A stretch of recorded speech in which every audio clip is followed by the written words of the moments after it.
Welcome to tonight's experiment. Meal. Or perhaps meal experiment. Or experiment meal performance of the Poison Squad.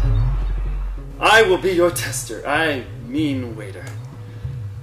Tonight's experience has been devised by, let's say, the kitchen staff.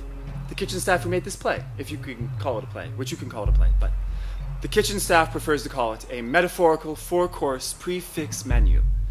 Prefix means it's all figured out, so just eat it. And by metaphorical, it means it's not actually real, so you're going to have to eat it with your mind.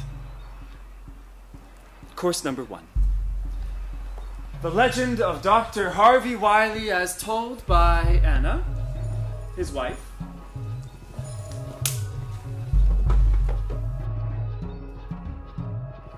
On the night she was stood up. This appetizer will feature a few nibbles, a handful of tasty treats, bite-sized metaphorical morsels. Each chew will masticate us deeper into this tempting tale, all of which may or may not be wrapped in imaginary bacon. So, who was Dr. Harvey Wiley? Take your first bite.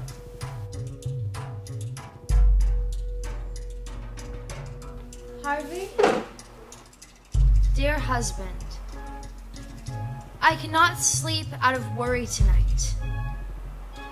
As you snore, I write this missive. C. Orton, a former regiment and a high school cadet.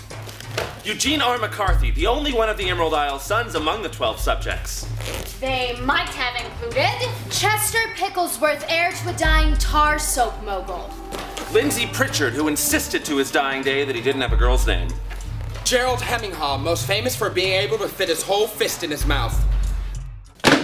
Unless the public grumble, grumble, grumble, look upon the experiments, harumph, harumph, harumph, carried out in sober earnest, bargle, bargle, bargle, no humorous elements, flapjack, flapjack, flapjack, no scoffing or ridicule, bacon bits, bacon bits, bacon bits, their self-sacrificing labors will be lost.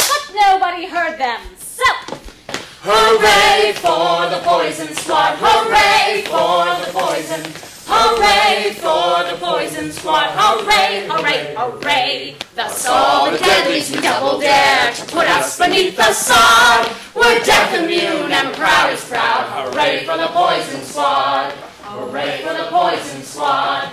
Hooray for the Poison Squad, hooray for the poison. Hooray for the Poison Squad, hooray, hooray, hooray. Do you believe yourself to be in capable physique? Are you in possession of an average or perhaps even above average appetite? Can you give examples of your moral standing, such as refraining from illicit substances, cursing, and non-missionary intercourse? What's the worst thing you've ever eaten? Are you allergic to any poisons? Which illnesses have you experienced thus far in your young life, and which immoralities or transgressions would you allude to being the root of said illness? Please name time of day and weight in ounces of your proof. Have you ever solicited or participated in hanky-panky with anyone other than your God-given wife? And if so, please describe the circumstances in full detail, like really full. What skills, attributes, resounding qualities make you the perfect candidate for Wiley's team? Slowly, the foods and chemicals I rallied against have found their way back into our diet. And now, every grocery store feels like an experiment, like a new Poison Squad. And maybe, any day now, they'll let us in on it. Tell us the results of the test, and it will be worth it. Any day now.